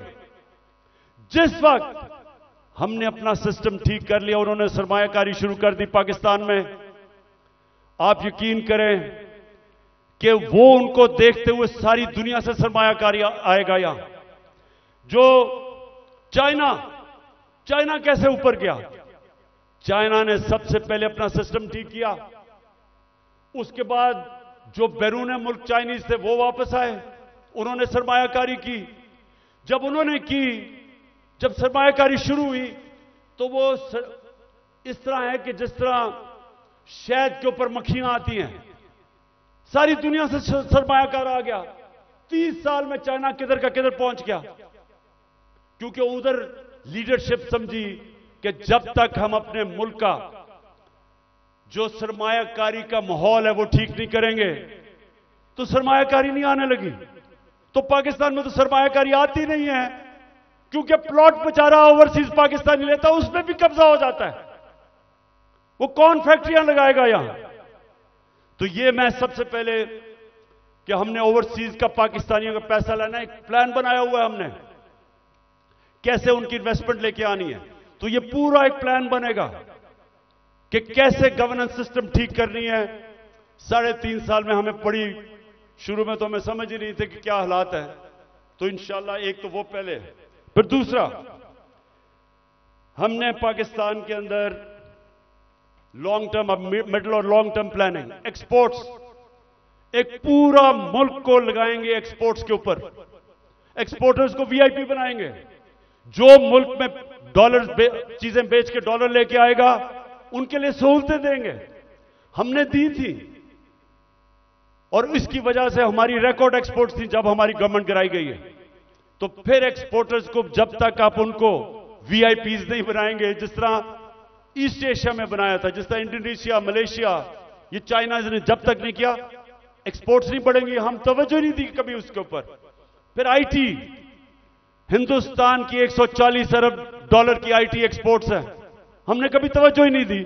हमने जब दी थी तो 2 सालों में 70% हमारी आईटी की एक्सपोर्ट बढ़ गई थी। उनको हमने उठाना है, क्योंकि फ्यूचर टेक्नोलॉजी का है। तीसरी चीज, टूरिज्म। पाकिस्तान के पास कभी हमने तवज्जो नहीं दी। ये मुल्क, और हमारी बदकिस्मती के 2 साल कोविड हो गया, कोरोना हो गया, उसके बाद टूरिज्म खत्म हो गई। तो इंशाल्लाह पूरा मेरा प्लान है कि इस बार इंशाल्लाह अल्लाह ने मौका दिया, कैसे टूरिज्म उठाएंगे। उसके अलावा हमने कभी तवज्जो ही नहीं दी मदनियात पे, मिनरल्स पे। वो इसलिए क्योंकि वो सूबाई सब्जेक्ट बन गया है, सूबों के पास कैपेसिटी नहीं है। तो इस वक्त पूरा जोर लगाएंगे कि कैसे हमने पाकिस्तान के, और यहां बहुत अल्लाह ने नेमतें बख्शी हैं मदनियात में, लेकिन हमने तवज्जो नहीं दी, उससे भी हम डॉलर्स पाकिस्तान में आ सकते हैं। फिर इंडस्ट्री को, और खास तौर पे स्मॉल मीडियम इंडस्ट्री, ये हमने शुरू की थी, और मुझे फख्र है कि हमारी 17 साल के बाद सबसे ज्यादा इंडस्ट्री बढ़ रही थी, जो आज फिर बंद हो गई है। तो वो उसके ऊपर, और स्मॉल और मीडियम जो छोटा इंडस्ट्री है उसके ऊपर हमने पूरा प्लान बनाया हुआ है। फिर अपनी ज़राअत की हमने सिर्फ प्रोडक्टिविटी बढ़ानी है। चाइना के साथ हमने बात कर ली थी कि कैसे हम पैदावार बढ़ा सकते हैं, और उन्होंने आना था, और बदकिस्मती फिर कोरोना की वजह से 2 साल चाइना बंद हो गया। तो उसका पूरा प्लान बना हुआ है। फिर जो बड़े बड़े पीआईए, रेलवे, गवर्नमेंट कॉरपोरेशन, ये सबसे ज्यादा नुकसान करती हैं पाकिस्तान में। जो हमारा जो पैसा आवाम पे खर्च होना चाहिए वो नुकसान पे चला जाता है। इनको रीस्ट्रक्चर करना है। ये भी हम आखिर में बना था, लेकिन हमारी गवर्नमेंट चली गई। इसका पूरा प्लान है। और फिर कैसे हमने अपने टैक्स कलेक्शन बढ़ाना है। अब ये जरा सुन लें, इस वक्त 22 करोड़ पाकिस्तानियों में सिर्फ 25 लाख टैक्स देने वाले हैं। 22 करोड़ पाकिस्तानियों में 25 लाख टैक्स देने वाले हैं। हमने नादरा के साथ मिलकर आइडेंटिफाई किए 4 करोड़ टैक्स देने वाले, उनके हमने टेक्नोलॉजी का इस्तेमाल करके हमने पता चलवाया कि इतने ज्यादा टैक्स पेयर जो पैसे नहीं देते, उनके लिए, ये मैं अब आखिर में आ रहा हूं, उसके लिए हमने पूरा प्लान बनाया हुआ था, लेकिन फिर हमारी गवर्नमेंट चली गई। लेकिन जब तक हम अपना टैक्स बेस नहीं बढ़ाएंगे, जब तक हमारा टैक्स नहीं बढ़ेगा, मुल्क आगे नहीं चल सकता। तो इंशाल्लाह उसका पूरा हमारा प्लान है। उससे मैं ये भी बता दूं कि हमने रिकॉर्ड टैक्स इकट्ठा किया था अपने दौर में। और फिर मनी लॉन्ड्रिंग, ये देखें हमारी जो एलीट है मुल्क की, शायद ही किसी मुल्क में ऐसे हो कि सारी एलीट जो पैसा होता है वो बाहर भेज देती है। प्रॉपर्टीज इनकी बाहर हैं, जिस तरह मैंने दुबई में बताया, लंदन, सारी दुनिया में। तो और ये चोरी का पैसा होता है। तो जब तक हम इसको कंट्रोल नहीं करेंगे, और ये होगा रूल ऑफ लॉ से, जितना हम अपना कानून तकड़ा करेंगे, हम इतना पैसा हमारा मुल्क से बाहर चला जाता है, डॉलर्स बाहर चले जाते हैं चोरी के, हमने वो रोकना है। आखिर में इस दौरान जो मुश्किल वक्त है, आज कमजोर तबका हमारा पिस गया, तनख्वाहदार हमारा पिस गया महंगाई की वजह से। तो हमने जो चीजें शुरू की थी उसका मैं आपको बता दूं कि सबसे पहले हमने हेल्थ कार्ड, जो हेल्थ इंश्योरेंस थी, कि हर लोगों के लिए 10 लाख रुपए के लिए हेल्थ इंश्योरेंस, हर खानदान के लिए किसी भी अस्पताल में अपना इलाज करवा सके, वो सबसे ज्यादा जो बंद किया गया कई जगहों के ऊपर, वो फिर से हम शुरू करेंगे। आजकल के दिनों में, महंगाई के दिनों में, एक बीमारी हो जाती है घर में, सारा घर मकरूज हो जाता है। तो जो हेल्थ कार्ड है वो हमारा पूरा इनिशिएटिव है, और इंशाल्लाह वो नंबर 1 होगा कि हमने अब लोगों को कैसे तहफ़्फ़ुज़ देना है, सोशल प्रोटेक्शन कैसे करनी है। दूसरा, हमने सानिया निश्चित ने एक जबरदस्त प्रोग्राम निकाला है, और वो है हमने अब राशन देना है लोगों को। वो कैसे करना है? हमने अब पूरा डेटाबेस बनाया है। हमने देखा कि कौन कौन से खानदान, उनकी इनकम कितनी है जो मुश्किल में है। तो इसको कहते हैं टारगेटेड सब्सिडी। पूरा प्लान ये है कि उनको डायरेक्ट हम पैसा देंगे, ताकि जो गरीब लोग हैं, उनको, जो कमजोर हैं, जो मुस्तक हैं, उनको डायरेक्ट पैसा मिले। आजकल के मुश्किल दिनों में उनको खाने पीने की इतनी चीजें महंगी हैं। तो एक ये पूरा प्रोग्राम हमारा बना हुआ है। फिर हमने नौजवानों को लोन्स देने हैं, सूद के बगैर कर्जे, ताकि वो अपनी बिजनेस शुरू कर दे। हमने कामयाब जवान में काफी किया था, लेकिन इंशाल्लाह उसको अब और आगे लेके जाएंगे। फिर घर बनाने के लिए, तनख्वाहदार तबकों के लिए हमने पहली दफा पाकिस्तान में घर बनाने के लिए हाउस फाइनेंसिंग शुरू की थी। सस्ते सूद के ऊपर कर्जे, यानी अगर, क्योंकि कैश तो लोगों के पास होता नहीं है, लेकिन जितने पैसे लोग किराए पे दे रहे हैं वही किस्त बन जाए और उसी में घर उनका हो जाए। तो ये हमने पूरा स्कीम शुरू की थी, फिर से करेंगे, क्योंकि तनख्वाहदार लोगों के लिए अपना घर बनाना नामुमकिन है, वो फिर से शुरू करेंगे। फिर कच्ची आबादी, इतनी ज्यादा कच्ची आबादियां हो गई हैं। हमने आखिर में ये प्रोग्राम बनाया था, क्योंकि टाइम लगा डेवलप करने में। अब सारी कच्ची आबादियों के अंदर, ये मलेशिया में भी हुआ है, ये तुर्की में भी हुआ है, हम क्या करेंगे कि उनके लिए मॉडर्न फैसिलिटीज उधर ही खड़ी करेंगे, और डेवलपर को कहेंगे कि वहां एक बिल्डिंग बना ले, और वो ही उनके लिए बिल्डिंग बनाए जिधर उनको फैसिलिटीज मिल जाए, पानी मिले, सही माने में वो रह सके, बजाय गंद के अंदर कच्ची आबादी में लोग रहते हैं, और घर भी अपना हो जाए।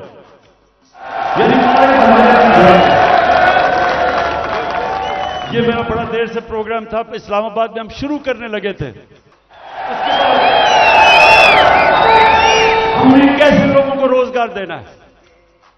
अगर ये फैसला आपके पास, वो रेहड़ी वालों के लिए जो हमने किया था, वो जरा दिखा दें लोगों को। हमने फैसला किया कि देखें, हम रोजगार तो दे नहीं सकते लोगों को, तो हमने लोगों के लिए रेहड़ियां बनाई। इस्लामाबाद में एक्सपेरिमेंट शुरू किया कि उनको बजाय लोग तंग करें, कोई उनको कॉर्पोरेशन वाले लोग उठा दें, कोई पैसे ले ले, जो छाबड़ियां लगाते हैं, तो हमने उनके लिए जबरदस्त रेहड़ियां बनाई, उनको एक जगह दी ताकि वो अपनी रोजी कमा सके।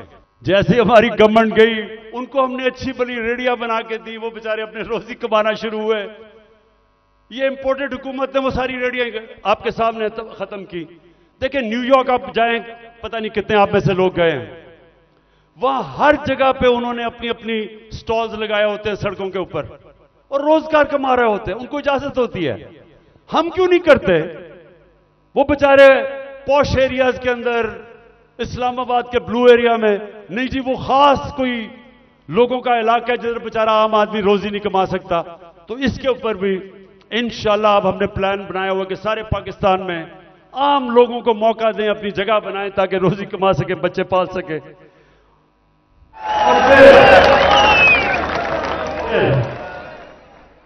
जो हमारे घर के मुलाजिम हैं, मेरे पाकिस्तानियों, मेरे नबी सल्लल्लाहु अलैहि वसल्लम ने जब गुलामी खत्म करने का शुरू किया तो उन्होंने क्या किया?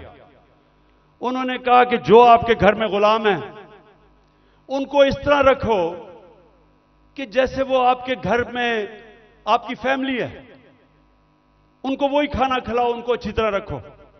ये उन्होंने पहला कदम उठाया था कि उनको इंसान समझो, उनके भी हुकूक हैं। मैं जब बरतानिया गया तो उधर मैंने पहली दफा देखा कि जब किसी के भी घर में कोई काम करने आता है तो उसका कॉन्ट्रैक्ट होता है, कितनी देर काम करेगा, छुट्टी कब मिलेगी, तनख्वाह कितनी होगी, ये कॉन्ट्रैक्ट साइन होता है। मुझे अफसोस से कहना पड़ता है कि हम अपने मुल्क में अपने मुलाजमों को ठीक नहीं रखते, और ये हमारे दीन के खिलाफ है। हमें बिल्कुल उस तरफ जाना चाहिए कि उनको हम कॉन्ट्रैक्ट्स दें, बताएं कि जितना पैसा मैं आपको दे सकता हूं उसके मुताबिक करें, उनको छुट्टी दें, उनके ऊपर पूरी कोशिश करें कि वो आपके जिस तरह फैमिली मेंबर है। ये हमारे दीन का हिस्सा है, और मेरी पूरी कोशिश है कि हमारे जो मुलाजिम हैं घरों में काम करते हुए, उनको आहिस्ता आहिस्ता हम राइट्स दें, उनका ध्यान रखें। वो भी इंसान है, और वो क्योंकि कमजोर हैं उनको बुरी तरह हम रखते हैं। और जिन मुल्कों को हम काफिर कहते हैं या हमारे दीन के नहीं हैं, आप हैरान होंगे कि कितनी इंसानियत है उनमें अपने मुलाजमों के लिए। आखिर में जी, मेरे पाकिस्तानियों, मैं आज आपका खास तौर पर शुक्रिया अदा करना चाहता हूं कि इतनी रुकावटों के बावजूद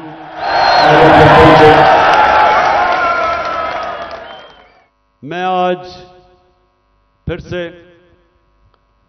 अपने मुल्क में जो इस वक्त ताकत में है उन सबको पैगाम देना चाहता हूं कि देखें, जिस तरफ हमारा मुल्क जा रहा है, मैं फिर से कहता हूं, मुझे खौफ है कि ये उधर पहुंच जाएगा जिधर कोई भी इसको रोक नहीं सकेगा। इंडस्ट्री बंद हो रही है, महंगाई बढ़ती जा रही है, एक्सपोर्ट्स गिर रही हैं, जो बाहर से पाकिस्तानी रेमिटेंसेस भेजते हैं वो कम हो रही हैं। अब इंडस्ट्री बंद होगी तो टैक्स कलेक्शन कम हो जाएगी। तो क्या इनका सिर्फ इस वक्त तो एक ही है कि कहीं से कर्जा मिल जाए। कर्जे बढ़ते जा रहे हैं, आमदनी सुकड़ती जा रही है। एक घर जब उसमें मुश्किल वक्त आता है, उसके ऊपर कर्जा चढ़ जाता है, तो वो क्या करता है? वो अपने खर्चे कम करता है, अपनी आमदनी बढ़ाने की कोशिश करता है। हमारी तो आमदनी सुकड़ती जा रही है। तो मैं आज सबको कहना चाहता हूं कि अगर आप मुझे यह बता दें कि इस दलदल से निकलने के लिए हमारे पास स्वाय साफ और शफाफ इलेक्शन की कोई और प्लान है तो मुझे बता दें। और कोई आपके पास प्रोग्राम नहीं है। इस वक्त सिर्फ प्रोग्राम बना हुआ है कि इमरान खान को बाहर कैसे करना है। फिर से मैं कहता हूं, कोई तो आपके पास प्रोग्राम होगा। एक तेजी से तबाही की तरफ मुल्क जा रहा है। कहीं बाहर के तबसरे पढ़ लें, हिंदुस्तान का टीवी देख लें, वो क्या कहते हैं पाकिस्तान के मुताबिक तंज कर रहे हैं। लेकिन हम सिर्फ यहां सारे जो साहिब इख्तिदार हैं, बस एक ही ज़हन में है कि जी इमरान खान को बाहर कैसे रखना है। तो मैं फिर से आज अब सबको अपील करता हूं कि हमारे पास वक्त कम है। मुझे कहते हैं जी इलेक्शन डिले कर दें अक्टूबर तक। मुझे एक चीज बता दें कि अक्टूबर में इलेक्शन करवाने से मुल्क को क्या फायदा होगा। मुझे यह कन्विंस कर दें कि अगर इलेक्शन डिले होता है तो मुल्क तब तक संभल जाएगा। मुल्क तो नीचे जा रहा है, हल कोई है नहीं, लेकिन सिर्फ इसलिए कि डरे हुए हारने से इलेक्शन नहीं करवाना। तो मैं अपनी सारी कौम को भी आज कहना चाहता हूं कि पाकिस्तानियों, आपने याद रखना है कि आपने किसी सूरत जालिम के सामने सर नहीं झुकाना। आपने अपनी आजादी के लिए ये जो खौफ का बुत है इसको तोड़ना है। ये जो पकड़ धकड़ तशद्दुद करना, रेंजर्स ले आए कि जी पुलिस नहीं तो रेंजर्स आ जाएं, क्या इससे मुल्क ठीक हो जाएगा? क्या इससे लोग डर जाएंगे? लोगों ने नहीं अब डरना। ये जितना आप ये जुल्म करेंगे, लोगों की नफरतें बढ़ेंगी। जो निकलता है, जो जिसको आप तशद्दुद करके जब वो निकलता है, उसके अंदर नफरत भरी होती है। मुझे तो पहली दफा पता चला कि जब मुझे एक बलूचिस्तान में मिनिस्टर ने कहा, उसने कहा इमरान खान, खुदा के वास्ते अपने लोगों को बताओ कि ये जो हमारे लोगों को पकड़ के तशद्दुद टॉर्चर करते हैं, वो जब वापस जाता है सारा का सारा गांव खिलाफ हो जाता है। वो कहता है जब वो उसकी, जिस तरह उस बेचारे को जिले शाह को कत्ल किया, अगर कत्ल करते हैं, जब उसकी जो डेड बॉडी मिलती है, फिर सब के खिलाफ हो जाते हैं। ये तो कहता सारी कौम को ही खिलाफ कर रहे हो। कभी यह भी तरीका है कि इंसानों को भेड़ बकरियों की तरह डंडे मार के लाइन में करो?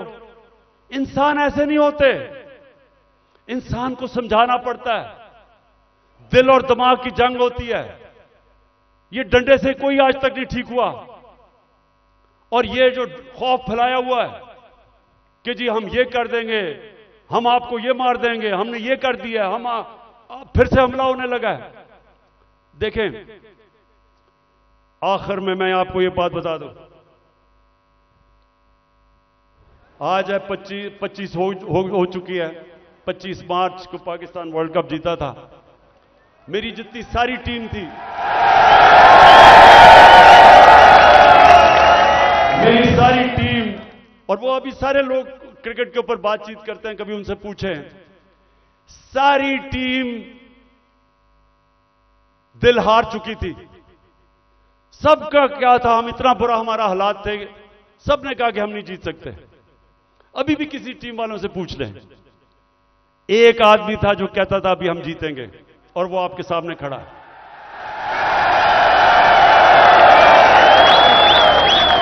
आखिरी गेंद तक लड़ने वाला कप्तान था मैं, और अभी भी आखिरी गेंद तक लड़ूंगा अपने मुल्क के लिए। मुझे किसी का खौफ है। अल्लाह कुरान में कहता है जो लोग ईमान ले आए अल्लाह उनके खौफ दूर कर देता है, खौफ से आजाद हूं। मैं सिर्फ अपनी कौम को तैयार कर रहा हूं कि जो अब आगे हमारे सामने चैलेंज है, वो जिस तरह अभी तक पाकिस्तान चल रहा था, इस तरह हम चैलेंज नहीं जीत सकते। अब जो हम चैलेंज जीतेंगे, जब पाकिस्तान एक कौम बन जाएगी, हम एक कौम बन के इस मुल्क को निकाल लेंगे इस दलदल से। जर्मनी और जापान तबाह हो गए थे सेकेंड वर्ल्ड वॉर में, दूसरी जंग अजीम में तबाह थे दोनों मुल्क, क्योंकि वो कौम थी। दोनों 10-10 साल में खड़े होकर अजीम पावर्स बन गए।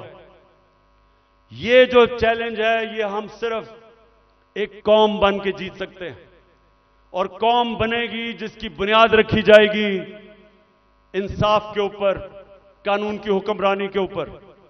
और इसलिए आखिर में हम अपनी अदलिया को आज पैगाम देना चाहते हैं कि कौम आपके साथ खड़ी है और आपने आइन की हिफाजत करनी है और इंशाअल्लाह हम इंशाअल्लाह इस मुल्क को एक अजीम कौम बनाएंगे। पाकिस्तान जिंदाबाद। तो नजर आ रहा है सामने लिखा हुआ है जुल्म मिटने के लिए 2 चीजों से मिटेगा भाई। एक, अदल की कुर्सी पे जो लोग बैठते हैं ना, वो अदल के हिसाब से फैसले करने लगे। दूसरा, कौम निकल खड़ी उस जुल्म के खिलाफ, तो जुल्म खत्म हो जाएगा। या इन दोनों में से कोई एक चीज हो जाए या दोनों हो जाए। अगर 420 का मुकदमा था, उस वक्त अदलिया में जो लोग बैठे हुए केस देख रहे थे, वो पूछते ना यार चीट हुआ कौन है। जब उनको दिखता कोई चीट नहीं, वो केस खत्म कर देते। तो जालिम जुल्म कर ही नहीं पाता। 9 जजेस ने नोट बिफोर किया मेरे केस को यार, 1.5 साल चला। शख्सी जमानत का केस, सेम केस इस्लामाबाद में कर दिया। एक ही इल्जाम पे 2 केस हो नहीं सकते भाई। मतलब 60 दिन का वक्त होता है। 102 दिन के बाद मैं जीत गया, केस बरी हो गया। 102 दिन के बाद अपील फाइल की, एक्सेप्ट कर ली। नहीं करते ना एक्सेप्ट, खत्म हो जाता ना जुल्म यार। भरी अदालत में मुझे बरी कर दिया, फिर पता नहीं क्या हुआ 2.5 घंटे बाद का नोट बिफोर। मैं नहीं सुनता ये केस, खड़े रहते अपने फैसले, मिट जाता जुल्म। अल्लाह ताला ने बिठाया इन कुर्सियों पे इनको यार, ये अल्लाह ताला की तरफ से फैसले करने हैं। तो या तो ये फैसले आएंगे, जुल्म मिट जाएगा, या कौम खड़ी हो जाएगी जुल्म के खिलाफ।